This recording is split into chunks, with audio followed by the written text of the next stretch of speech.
રાજ્ય ચૂંટણી પંચ દ્વારા સ્થાનિક સ્વરાજ્યની ચૂંટણીની જાહેરાત થઈ છે અને આગામી 26મી તારીખે મતદાનની પ્રક્રિયા હાથ ધરવાની છે.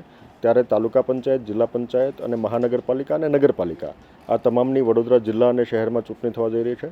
ત્યારે હું મતદારોને અપીલ કરું છું કે આપ સૌ મોટી સંખ્યામાં મતદાનની પ્રક્રિયામાં ભાગીદાર થશો. સવારે 7 વાગ્યાથી લઈને સાંજના 6 વાગ્યા સુધી મતદાનની પ્રક્રિયા હાથ ધરાવવાની છે.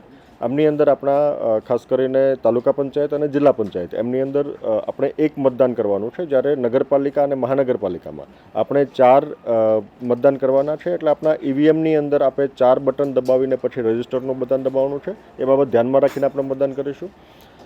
સાથોસાથ આપણે મતદાનની પ્રક્રિયામાં જે ડોક્યુમેન્ટ્સ લઈ જવાના હોય, વેલિડ ડોક્યુમેન્ટ છે, એમની અંદર આધાર કાર્ડ અને અન્ય ડોક્યુમેન્ટ્સ આપણા જે છે નિર્ધારિત કરેલા, નરેગાનું આપણું જોબ કાર્ડ હોય, આપણો પાસપોર્ટ હોય અથવા અન્ય ડોક્યુમેન્ટ્સ જે નિર્ધારિત કરેલા છે, 14 જેટલા આપણા અલગ અલગ ડોક્યુમેન્ટ છે, એ ડોક્યુમેન્ટ્સ પણ આપણે મતદાનની પ્રક્રિયામાં સાથે લઈ જઈશું.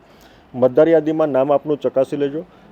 એસઆઈઆરની પ્રક્રિયા પછી સામાન્ય ફેરફાર બની શકે કે ક્યાંય કોઈ મતદાનના સ્થળમાં થયો હશે, તો એ કિસ્સાની અંદર આપણું જે મતદાર યાદીમાં નામ હોય એ મતદાન મથક ઉપર આપણે મતદાન કરવા જવાનું છે. ઉનાળાનો સમય છે એટલે શક્ય હોય ત્યાં સુધી આપણે વહેલી સવારના ભાગે મતદાન કરવા જઈએ. વયોવૃદ્ધ મતદાતા હોય, કોઈ મતદાતાઓ બીમાર હોય, અશક્ત હોય અથવા તો પ્રેગ્નન્ટ વુમન હોય, તો એ કિસ્સામાં આપણે ક્યુમાં ન ઊભા રહેવાની પણ વ્યવસ્થા કરેલી છે.